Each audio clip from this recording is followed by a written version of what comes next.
and welcome to the 2023 Heart for the World Gala. We are so excited about the opportunity to be with you today.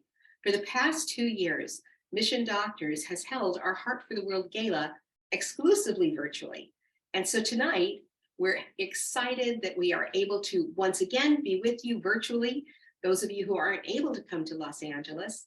But additionally, we're meeting at the City Club in Los Angeles. And so perhaps next year, you might be able to join us. We're very excited about this. I also am looking forward to the opportunity to share with you the inspirational stories you have made possible by supporting the life-saving work of Mission Doctors. Many of you have supported for decades.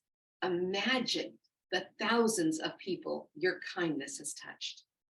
The doctors and their families, of course, who could not do this service without you, the bishops and the religious who run the hospitals, and the staff and local medical professionals whose skills are improved as Mission Doctors are always working to work themselves out of a job, and of course the patients, the mothers and babies, the children, their fathers and grandparents who received compassionate care offered by doctors motivated by their faith.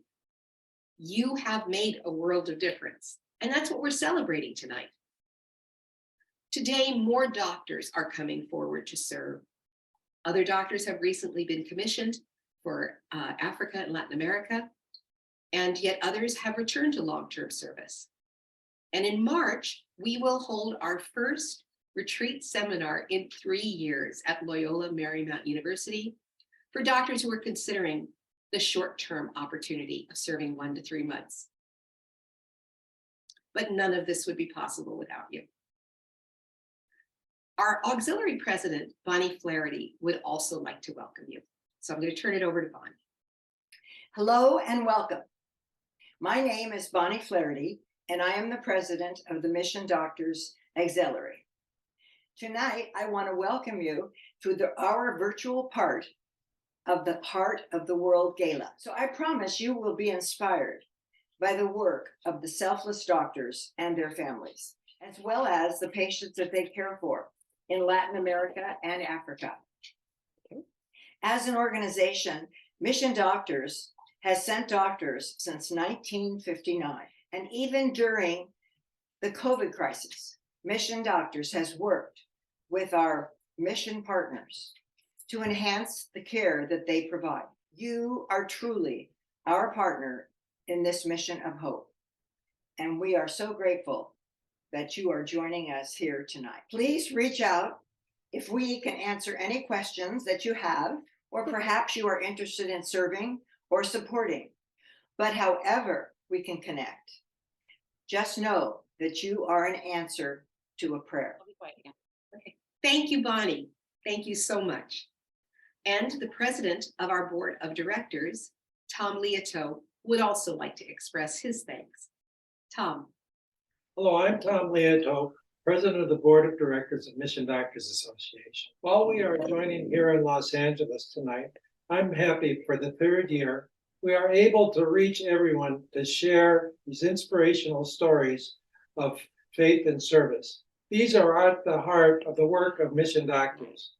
Thank you so much for joining us tonight. You will hear more about the good that you are making possible.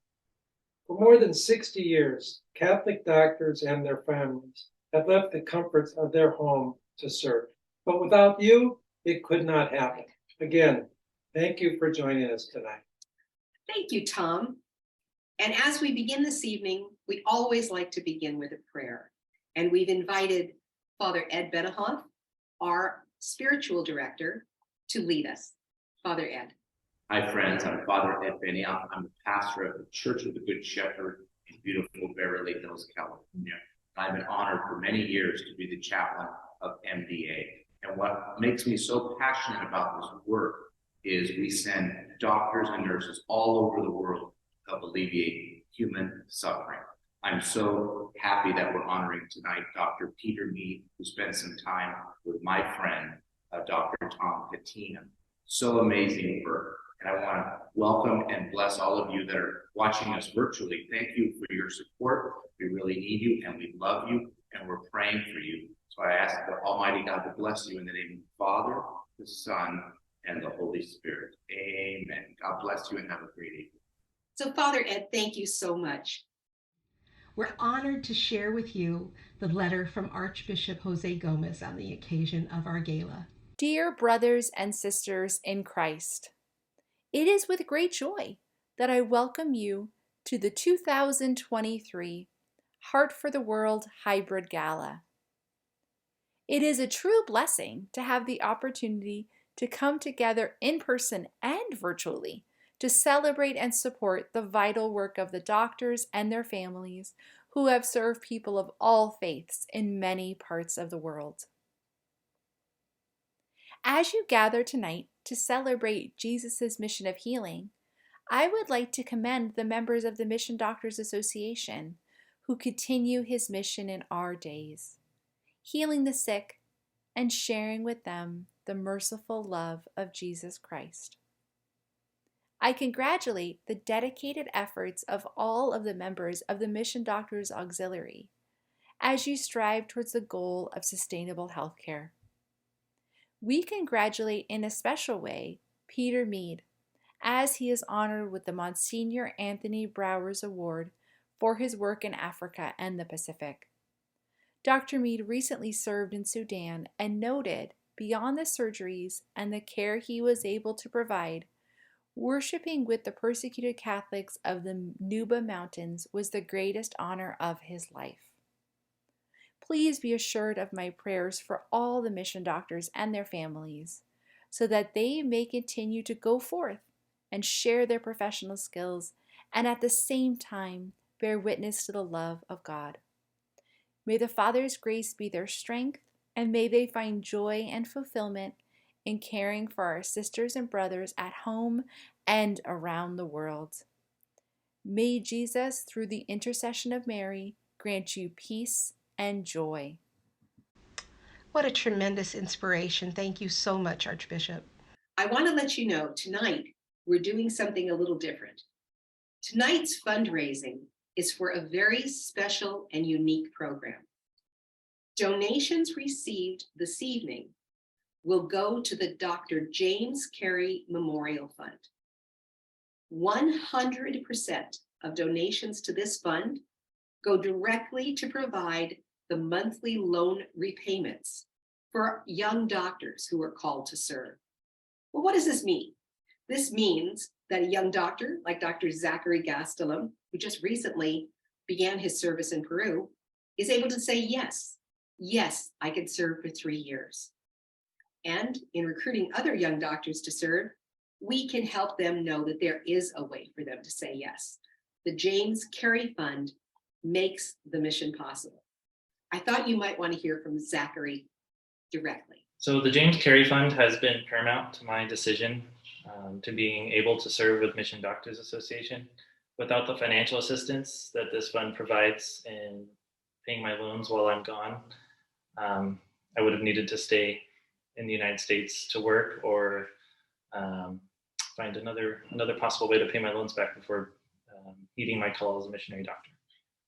Having my loan payments being made during my service really brings me a sense of peace and alleviates the financial burden that often accompanies student debt and the desire to be of service to others. So for those who support the James Carey Fund specifically, I would like to express my gratitude for not only playing a necessary role in following God's call for my life, but also helping to provide a sense of peace so that I can move forward into mission. Isn't it wonderful to hear a young physician like Zachary share why he's called to serve? Please keep him in your prayers over these next 3 years as he has begun his service in Peru. I know he'll be grateful for the prayers as well. But you can donate tonight, or you can send it in by mail if you prefer. Just if you're going to send it in by mail, just put Night of the Gala Carey Fund on it, and we'll be happy to make sure that it gets designated that way. But if you can do $100 or $1,000 or more tonight, whatever you can give, every single penny will be going towards this essential fund that removes a roadblock for faith-filled doctors like Zachary. You may not be able to pack a bag yourself and go and serve in mission, but you can make it possible for others to do so. And so I simply just let you know how you can do this with your cell phone. Just open up a new text message and text to the number 91999. And this is your text. 4 doctors, FORDOCTORS. No spaces. Doesn't matter really if it's in caps or lowercase, if that doesn't matter. But just type out 4 doctors again to 91999, and then it'll return to you a secure way to make the donation. And we would be very grateful, obviously. And again, every penny of whatever you're able to give is going to remove that roadblock to service for Catholic doctors who already feel called to serve. One amazing Catholic doctor I want to share with you a little more about, Dr. Lou Coda and his wife, Marty. They originally served in Papua New Guinea with their young family. And over the last, I think 5 or 6, 7 years, they've been going every year for 4 to 6 months to one hospital in Uganda. And they have been able to ensure that a fairly dramatic change has happened in the care of newborns. And Dr. Coda sent this video for us to share with you. Hello, and Waraye from Uganda, St. Francis Hospital. This is Dr. Coda. And I wanted to take this chance to give you an update on the pediatric nursery for sick babies at the hospital. We've been working on projects over the last few years trying to help this very much needed area of the hospital. Troubles in the past have been that it's been overcrowded, the power has been unreliable, which has limited the type of treatments we could give.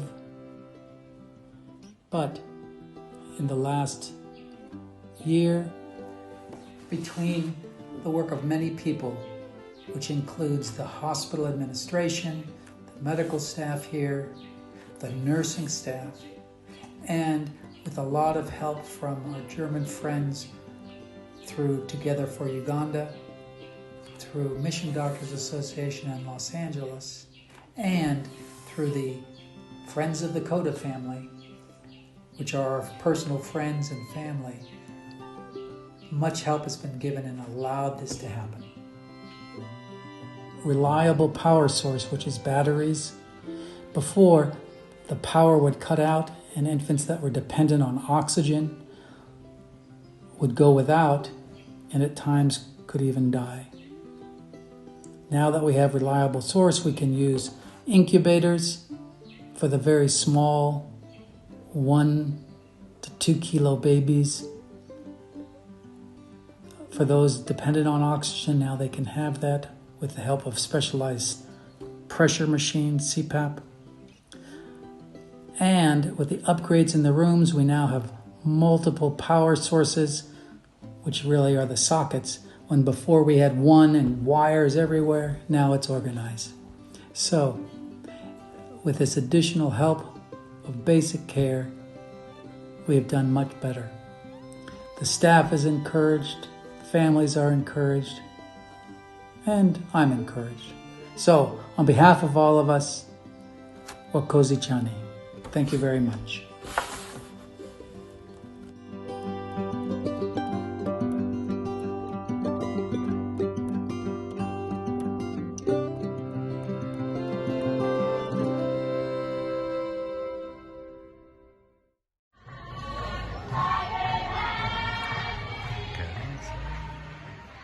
Isn't it wonderful to know that doctors like Lou Coda are serving in response to their faith as part of the organization that you make possible? Many of us have had children or grandchildren who for a time needed some additional medical care as infants, and it's difficult to imagine what it would be like if the power went out and made it impossible for oxygen or an incubator to work. When I see these tiny babies, I am filled with gratitude for Dr. Coda and for all who have made his work possible. Many mission locations have a long way to go to get to this level of care. Yet your support of MDA is what is making the progress possible. Tonight, we are honoring Dr. Peter Mead. I've known Peter since 1986, when he joined the long-term formation program, along with Dr. Ron and Barbara Wick and Dr. Albert and Ann Exner. He came and joined us from New York, moved to Los Angeles at that time for the 9-month formation program. Over these years that I have known Peter, he has served with our long-term doctors and with many other service organizations as well. At one time, calling himself a promiscuous missionary because he was willing to serve with any mission organization that could utilize his skills as a surgeon and teacher. He has served in 26 countries around the world to date with 18 organizations. He received his undergraduate education at the University of Notre Dame in Indiana, his medical degree from Albany Medical College in New York. He did his general surgery residency training in New York Medical College and his surgery fellowship training at San Bernardino County Hospital right here in Los Angeles. Peter went on to do trauma and critical care fellowship training at King Drew Medical Center, also in Los Angeles. Dr. Mead worked as an assistant professor of clinical surgery and director of surgery clerkship program at Tulane University School of Medicine in New Orleans. He has received many teaching awards, including 2 from the Owl Club at Tulane University School of Medicine for Best Teacher in 2010 and Best Surgery Attending 2011. But it's in his international role as a mission doctor that we recognize Peter tonight. As Peter shared as he was preparing for retirement, he said, as the title of his blog is, it was time to make the most of what was left. So, lining up collaboration with MDA and other mission organizations for his service, Peter began in some of the most remote locations in the world, including Mother of Mercy Hospital in Sudan, where Dr. Tom Katina welcomed him and gratefully was able to make a trip home himself. He has shared how the faith of this community deeply touched him. And I know Peter's service and kindness has always deeply touched me as well. This award is named for the founder of Mission Doctors, Monsignor Anthony Browers, and it is presented for faith and service. Peter, your entire professional life has been truly about faith and service, and you are most deserving of this award. But I want to let you know there are a few other people who wanted to say something and share their thanks with you, Peter. Blue and I met Peter Mead in the early 1970s, a long time ago. He was recently out of his surgical residency, and we were on our way back to Africa. But we got together because Peter was interested in Mission Doctors Association, and he has kept that interest, and we have kept in touch over those many years. That on 2 successive years, we both went to Ghana for short-term tours. At that time, the hospital was run by Doctors Jennifer Thone and Brent Burkett, and it was wonderful to get to know them, to be with them. That was really precious time. But at the hospital, we shared a bunch of really fascinating patients, some good surgery, and as always, the joy of working with Christ's really, really poor. Dr. Mead brings to Mission Doctors a coulage of varied and unique experiences, and he's a real asset to our organization. When Blue and I signed a dotted line with Mission Doctors over 60 years ago, we quickly learned that a huge bonus for this affiliation was all the truly class people we met. Peter is one of them. Love, joy, adventure. Bye-bye. Peter, congratulations. Remember when we first met you in Ghana in 2000? We were young, new doctors, and we were so glad to have a surgeon to help us with some difficult cases. Remember when you stayed up all night with a young patient, I think who'd had a splenectomy. You were a godsend to us. I remember saying, Peter, you once told us, service is like a pebble in our shoes. It constantly reminds us of the gifts we've been given and the opportunities to serve. We've been able to keep in touch over the years. The thing I remember most about you recently is hearing you talk about your experiences in Chad and Sudan, how difficult it was getting to the locations, how hot it was, that there was no cold water or ice. You shared those experiences with such a humbleness, a faith-filled grace. Peter, we are truly honored to know you. You have been a blessing to so many throughout the world, wishing you many more years of service to those in need. Thank you, Peter. Congratulations. Peter, Sheila and I just wanted to congratulate you on receiving the 2023 Monsignor Anthony Brower Award this year. It's a much-deserved award, and not just for all the work you've done, for the over 24 countries that you've visited, bringing healthcare to people that otherwise wouldn't have access to that care. It's for the fact that this work is your ongoing life's work, bringing this life-saving care and inspiring us all by your example. And it's not just for the things that you bring to the missions. You bring your medical expertise, you bring your surgical skills, but you also leave things. Everywhere you go, you teach doctors and medical staff. You leave books, you leave medical equipment, and do everything that you can to assure that after you've left a facility, that higher level of care can continue in the work of those people that remain behind. And I think this probably sticks in our memories more than it does in yours, but we remember the first time we met you. 20 years ago on a Friday evening in Los Angeles, Sheila and I had just come to the mission house to begin long-term training with Mission Doctors Association. And we were sitting there kind of having second thoughts a little bit and knocked at the door, and you came in and you said exactly, "Hi, I'm Peter. Do you know what you're going to be doing?" And we sat there and reflected and said, "Well, no, Peter, we don't." And you took that evening, you sat down, and you told us about mission lifestyles. You told us about mission medicine, and you answered our questions. And by the end of your time with us, you left us with a direction to start our training, and also with a pile of books, as I recall. We wanted to thank you for that. And again, just to let you know that God bless you in this ongoing work that you do, this life-saving work. And congratulations on being this year's recipient of the Monsignor Anthony Brower Award. Congratulations, Peter. It's a reward well deserved. Hello, Peter.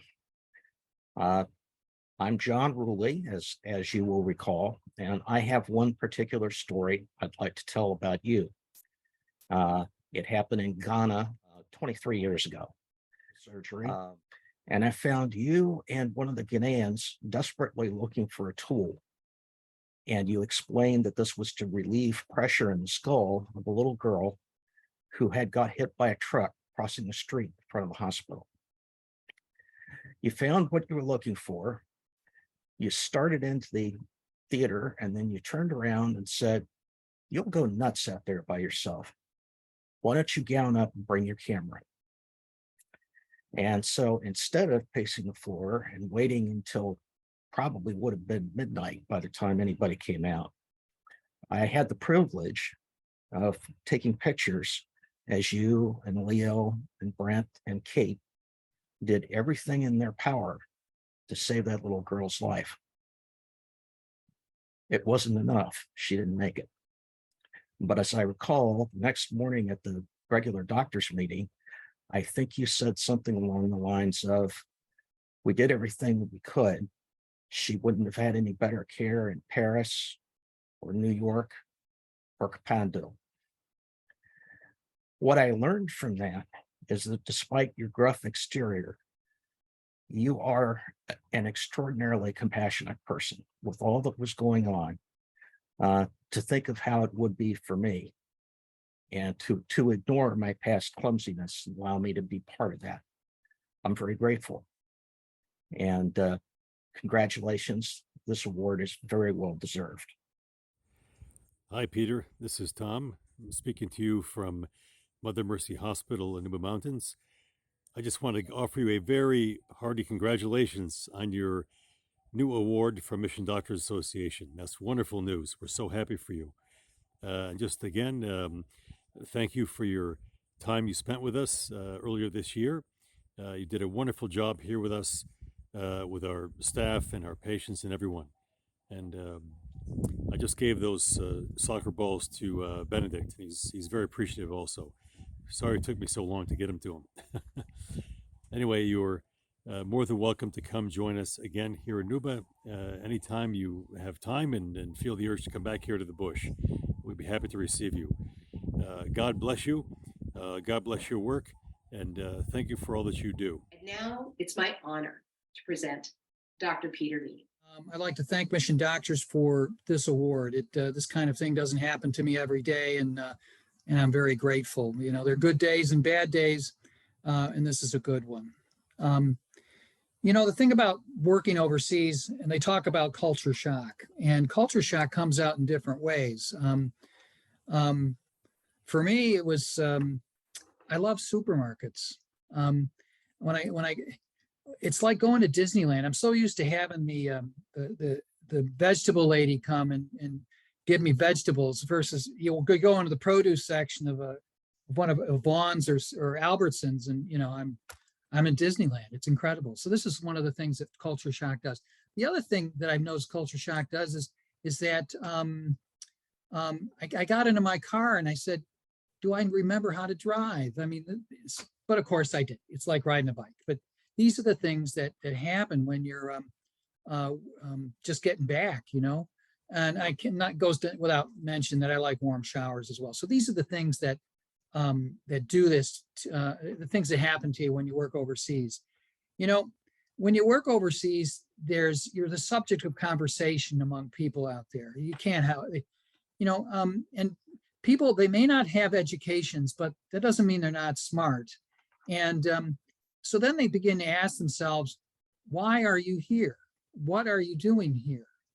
And usually the answer is, well, they're here to make money. They're here to make money off us, and which is a crazy concept.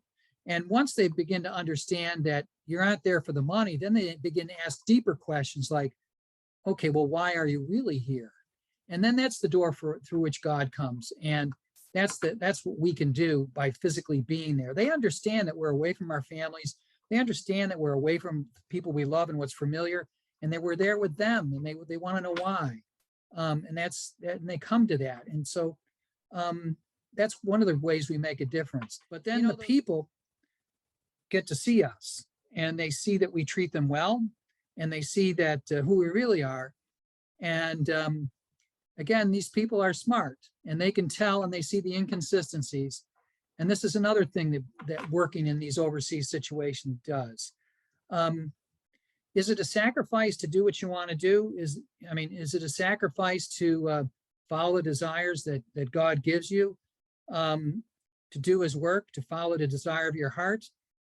No, it's not a problem at all. It's a privilege to do that. And the fact that I'm getting an award to do what I want to do seems kind of strange, but I'm happy. You know, what fuels me is the fact that, you know, I can't think of anything else I'd rather be doing.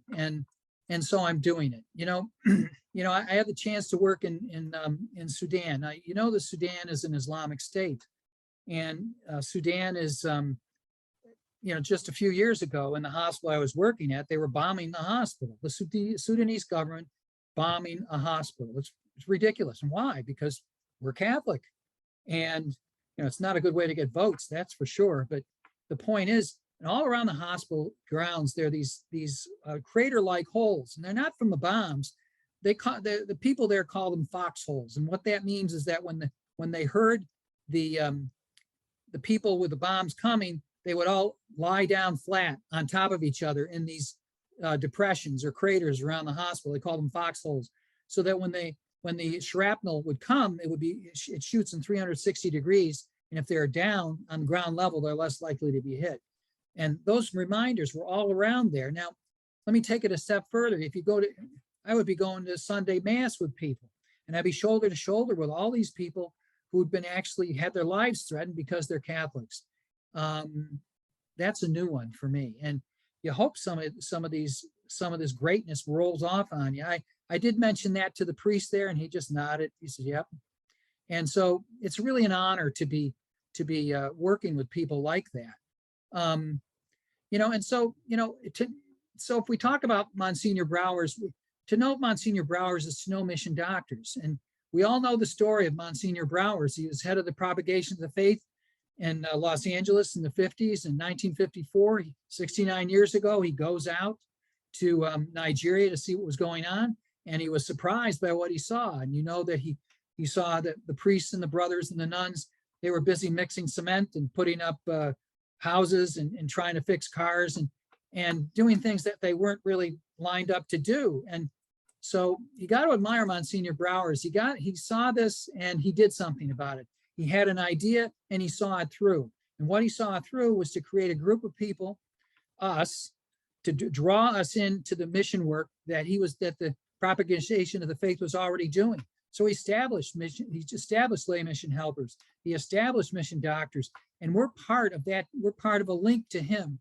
We are we are who he is today, and everybody here is part of that connection, and it's a proud connection. I mean, I can name all the people, a lot of the people who've come in between. I mean, you've got, my friend Dr. Kate Bolton, who died too soon from her ovarian cancer, but was out in New Guinea and did work. I mean, there are countless numbers, Rick Mason, Robert Malthus.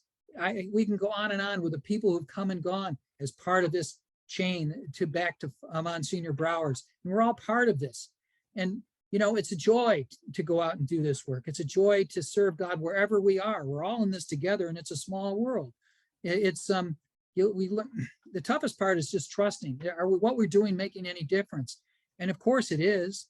Of course it is. And the will of God means joy. And if you're doing what you're supposed to be doing, there's a joy to it. And you know what it feels like when you're doing that. And that's what the, there's, the old sayings, obey God for his sake. And if you lose your life, you'll find it. Someone asked, Raymond Arroyo once asked Mother Teresa about how do you know you're doing the right thing? How do you know which way to go? And Mother Teresa said, look backwards and see the hand of God guiding your life and then go forward into the fog, which we were all doing. And God will take us by the hand into the fog towards where we're supposed to go. It's learning to trust. That's probably another big lesson I've learned being in the field and at this time of my life. But let me finish with a story that brings us all together. It's sort of out of season. It's a Christmas story, but you'll see what I'm talking about. Years ago, I was a surgical resident at Lincoln Hospital in New York City. And if you can imagine the South Bronx of New York City, fields of rubble, imagine the wintertime, fields of rubble, gray skies, short days, cold. Imagine inside the hospital, you're in the hospital in a dark room with one of these bad television sets with the lines running across it. You can't see anything, and it's Christmas and nobody's visiting you. That's one image. The other image, let's switch the spotlight over to my two friends, Mary and Mike. Mary and Mike are a power couple. Mary, two Catholics. Mary went to Boston College. Mike was a football player at Holy Cross, two Catholic schools. They married. He got his MBA from Harvard Business. She got hers from Columbia Business. And so they're on Wall Street, and I'm working down in the inner city of New York. And for some strange reason, at this particular Christmas, they sent me two boxes of the most exquisite little cakes I'd ever seen. Devil's food, maybe with an inch of frosting on each of them, and all these different colors and all the two boxes of them. Now, why did I get these? Why did they send them to me? Well, you know what I did with these cakes? I went out into Lincoln Hospital and I went into those dark rooms on Christmas and handed out these cakes to these people. And I think it made a difference. I think it did. It did matter. Okay, so what does all this mean to us? What it means is that your participation with Mission Doctors, you are the cake. without you, we got no cake to give anybody. You are the cake. You are the gift. And by your support of Mission Doctors, you're part of it. And we're giving the gift of you out there. Make no mistake, everything matters. We're all a link in a chain. We're all part of the mystical body. We're all part on the same team, and we're all in it together. And so your support of Mission Doctors means everything, because without you, there's no cake. There's no cake. So thank you for having me tonight, and I hope that keep on going. And Mission Doctors, you're doing the right thing. Good night. I'm sure you're like me and find these stories inspirational. Thank you, Peter, for allowing us to recognize your many years of service. Hearing from Dr. Zachary, Dr. Coda, we know this is a mission of healing and a partnership of hope, and it inspires me. Amy Garcia is Mission Doctors Association's new program coordinator. She's working with our applicants, with the doctors who are preparing to serve, as well as those currently serving, and will be working with us for the retreat seminar at Loyola Marymount that's coming up. But working with doctors who are interested in serving, Amy really does know the importance of the James Carey Fund. Yeah, this is so true. When we've told young doctors about the Carey Fund, you can see the relief, because so many young doctors want to serve, but don't feel that they're able to. If you haven't had a chance to gift to the James Carey Fund, I invite you to join us to be our partner in this mission of hope and healing. It really does allow an opportunity for so many young doctors to serve with us and serve on missions that they truly feel called towards.